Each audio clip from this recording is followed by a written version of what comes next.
सभी को नमस्कार। करियर फर्स्ट चैनल पर आपका स्वागत है। संपादकीय डिक्टेशन लिखने के लिए तैयार रहें। Ready start. यह गंभीर चिंता का विषय है कि कश्मीर घाटी में आतंकवादी गतिविधियों पर विराम नहीं लग पाया है।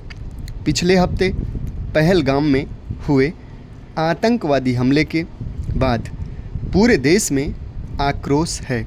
दुनिया के बहुत सारे देशों ने इसकी निंदा की है।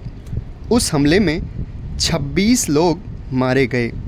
इसकी प्रतिक्रिया में भारत सरकार ने पाकिस्तान के खिलाफ सख्त कदम उठाए हैं। कश्मीर घाटी में सुरक्षा व्यवस्था चौकस कर दी गई है।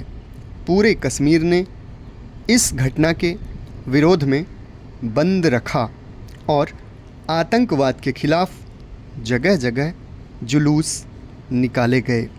इसके बावजूद घाटी में अगर आतंकवादियों के मंसूबे कमज़ोर नहीं पड़े हैं तो स्वाभाविक ही सुरक्षा इंतजाम को लेकर फिर से सवाल सिर उठाने लगे हैं। गौरतलब है कि कुपवाड़ा में संदिग्ध आतंकवादियों ने एक समाज सेवक के घर में घुसकर उसे गोली मार दी।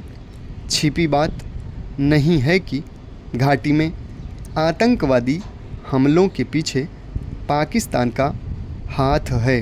हालांकि वह बार बार अपने को पाक साफ साबित करने की कोशिश करता है। भारत के प्रति सहयोग का दिखावा भी करता है, पर दुनिया की नज़रों से उसकी हकीकत छिपी नहीं है। पहलगाम के बाद कुपवाड़ा में इस तरह घर में घुसकर हमला करने के पीछे दहशतगर्दों की मंशा साफ है। वे संदेश देना चाहते हैं कि उनके मंसूबे कमज़ोर नहीं पड़े हैं।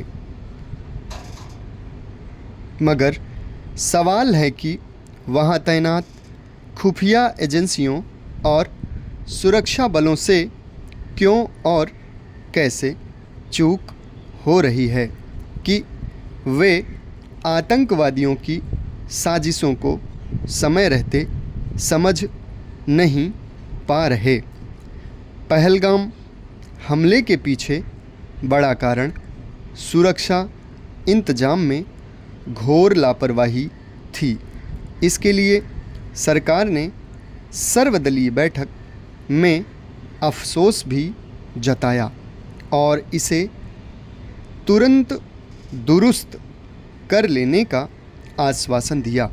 इस वक्त वहाँ राष्ट्रीय सुरक्षा एजेंसी घटना की जांच में जुटी है। पूरी घाटी में सुरक्षा बलों की संख्या बढ़ा दी गई है। खुफिया एजेंसियां चौकस हैं। इसके बावजूद अगर आतंकी किसी घर में घुसकर हमला करने में कामयाब हो जाते हैं तो स्वाभाविक ही आतंकवाद से लड़ने संबंधी हमारी तैयारियों पर अंगुलियां उठेंगी। 9 वर्ष पहले नोटबंदी हुई तो दावा किया गया था कि इससे आतंकियों की कमर टूट जाएगी। फिर अनुच्छेद 370 खत्म करने के बाद भी लगातार कहा जाता रहा कि घाटी में आतंकवाद लगभग अपने अंतिम दौर में है। मगर हकीकत यह है कि इस अवधि में कई बड़ी आतंकी घटनाएं हो गईं, जिसकी ताज़ा कड़ी पहलगाम की घटना थी। अच्छी बात है कि पहलगाम हमले के बाद सरकार ने सख्त कदम उठाए हैं और आतंकवाद से निपटने के लिए अधिक कारगर तरीके पर विचार कर रही है, मगर अब तक के अनुभवों से जाहिर है। समाप्त। धन्यवाद।